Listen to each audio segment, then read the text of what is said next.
خاندانوں کے اندر کچھ شریر لوگ ہوتے ہیں جو چھوٹی بات کو بڑا کر کے زوجین کے سامنے الگ الگ پیش کر دیتے ہیں. تو طبائع کے اختلاف کی وجہ سے، طبی تفاوت کی وجہ سے کوئی اختلاف ہو سکتا ہے، لیکن اس کو اچھال کے بڑا کر کے دونوں کی نظر میں، تو یہ ایسی بدکاری ہوتی ہے جو مختلف خاندانوں کے اندر مختلف طبائع کے لوگوں کا مزاج ہوتا ہے. تو ایسے لوگوں سے اپنے آپ کو محتاط رکھنے کی ضرورت ہوتی ہے، اور اگر وہ شوہر کے خاندان سے تعلق رکھنے والا فرد ہے تو اس کو بیوی کو بتا دینا چاہیے کہ یہ ہمارا اس کے رشتے کا احترام موجود ہے، لیکن ہم نے اس سے رہنا محتاط ہے.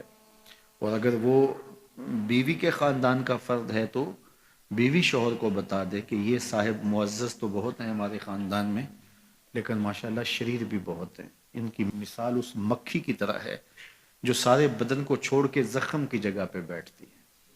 کچھ لوگوں کی مثال ایسی ہوتی ہے، اچھائیاں چھوڑ دیں گے اور وہ وہاں بیٹھیں گے اور وہاں سے جو ہے وہ گندگی لے کے پھر اس کو پھیلائیں گے. لیکن آپ نے شہد کی مکھی کا مزاج بھی دیکھا ہوگا کہ وہ کڑوے رس چوس کے اس کو بھی شہد بنا ڈالتی ہے. تو اس طرح کے لوگ عمومی طور پہ جو ہے وہ خاندانوں کو توڑ دیتے ہیں اور دو لوگوں کے درمیان فساد اور شر کا ذریعہ بنتے ہیں.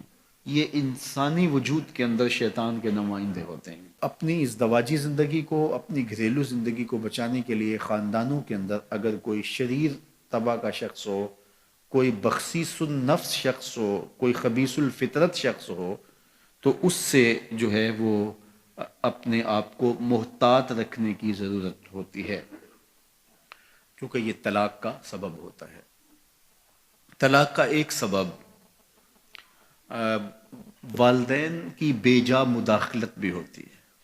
والدین کی ذمہ داریوں میں شامل ہے کہ اگر کوئی اختلاف پیدا ہو جائے تو ان کو پاٹنے کی کوشش کریں. لیکن بعض اوقات میاں بیوی کے اختلاف اس نوعیت کے نہیں ہوتے کہ اس میں دخل اندازی کی جائے. کچھ لڑائیاں پیار کی بھی ہوتی ہیں، کچھ الجھاؤ محبت کے بھی ہوتے ہیں، ایک دوسرے کو نظر انداز کرنے کا گلہ ہوتا ہے. تو یہ وہ باتیں نہیں ہوتی کہ جس کو آپ پرے پنچایت کا موضوع بنائیں اور جس کو آپ جو ہے وہ بحث کے عنوان دیں اور پھر اس پر جو ہے وہ آپ جو ہے وہ اپنا بڑا ہونا ثابت کریں کہ ہم بڑے ہیں اور یہ کیس ہمارے سامنے لاؤ. نہیں، بلکہ یہ پیار کی لڑائی ہے.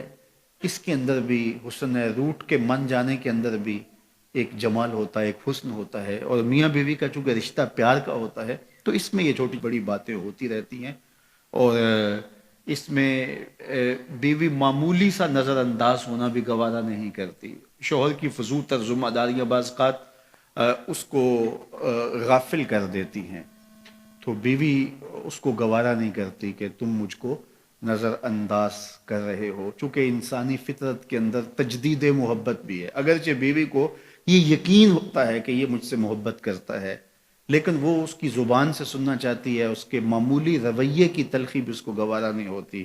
تو یہ ایک فطرت انسانی ہے، اور مرد کو یہ سمجھنا چاہیے کہ عورت سے جو ہے وہ اس کا اظہار کرتا رہے. وہ کیا کسی نے کہا تھا نا کہ محبت میں عجب تکرار کی خو ہے، محبت میں عجب تکرار کی خو ہے، کہو نہ کہ مجھے تم سے محبت ہے.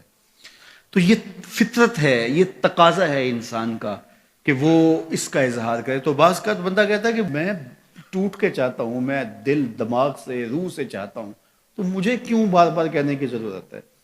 تو یہ چیز بیوی کے لیے تلخی کا سبب ہوتی ہے کہ یہ مجھ سے محبت کا اظہار نہیں کر رہا. تو اس طرح تناؤ پیدا ہو جاتا ہے. تو یہ تو تناؤ محبت کا ہے.